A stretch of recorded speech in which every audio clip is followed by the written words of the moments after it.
வடகிழக்கு பருவமழை மற்றும் பெஞ்சல் புயல் காரணமாக தமிழகத்தில் பல்வேறு மாவட்டங்களில் மழை பெய்து வருகிறது.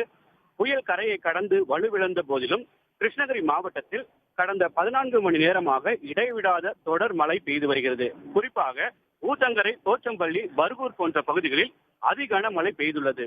இதன் காரணமாக பாம்பாறு அணை முழு கொள்ளளவை எட்டி அணையிலிருந்து வினாடிக்கு 15,000 கனஅடி நீர் வெளியேற்றப்பட்டு வருகிறது. ஊத்தங்கரை நகரில் காமராஜர் நகர், கென்னடி நகர் போன்ற பகுதிகளில் மழைநீர் வீடுகளுக்குள் நுழைந்துள்ளது. ஊத்தங்கரை பேருந்து நிலையம் அருகே உள்ள ஏரி முழு கொள்ளளவு எட்டி உபரி நீர் திருப்பத்தூர் சாலையில் பெருக்கெடுத்து ஓடுவதால் சாலை துண்டிக்கப்பட்டுள்ளது. அங்கு நிறுத்தப்பட்டுள்ள வாகனங்கள் நீரில் மூழ்கியுள்ளது. அதேபோல் பாம்பாறு அணை உபரி நீர் வெளியே செல்வதால் திருவண்ணாமலை சாலை அதிக அளவில் தண்ணீர் செல்வதால் போக்குவரத்தும் துண்டிக்கப்பட்டுள்ளது. கிருஷ்ணகிரி ஊத்தங்கரை சாலையும் துண்டிக்கப்பட்டுள்ளதால் ஊத்தங்கரை பகுதி முழுவதும் பிற இடங்களுக்கு செல்ல முடியாமல் துண்டிக்கப்பட்டுள்ளது.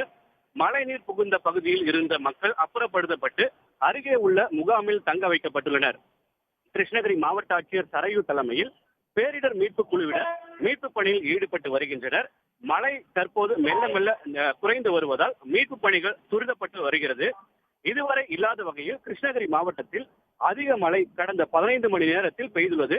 ஊத்தங்கரை பகுதியில் மட்டும் 50 சென்டிமீட்டர் அளவிற்கு மழை பதிவாகியுள்ளது. பர்கூர், போச்சம்பள்ளி போன்ற பகுதிகளிலும் மழைநீர் பல்வேறு பகுதிகளில் தேங்கியுள்ளது.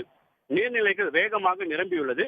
முன்னெச்சரிக்கை நடவடிக்கையாக மாவட்ட நிர்வாகம் சார்பில் இன்று பள்ளி கல்லூரிகளுக்கும் விடுமுறை அறிவிக்கப்பட்டுள்ளது.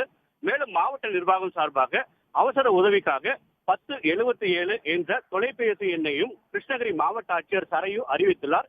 ஏதேனும் அவசர காலகட்டத்தில் இந்த எண்ணை தொடர்பு கொண்டால் உங்களுக்கு தேவையான உதவிகள் செய்து தரப்படும் என்றும் கிருஷ்ணகிரி மாவட்ட ஆட்சியர் தெரிவித்துள்ளார்.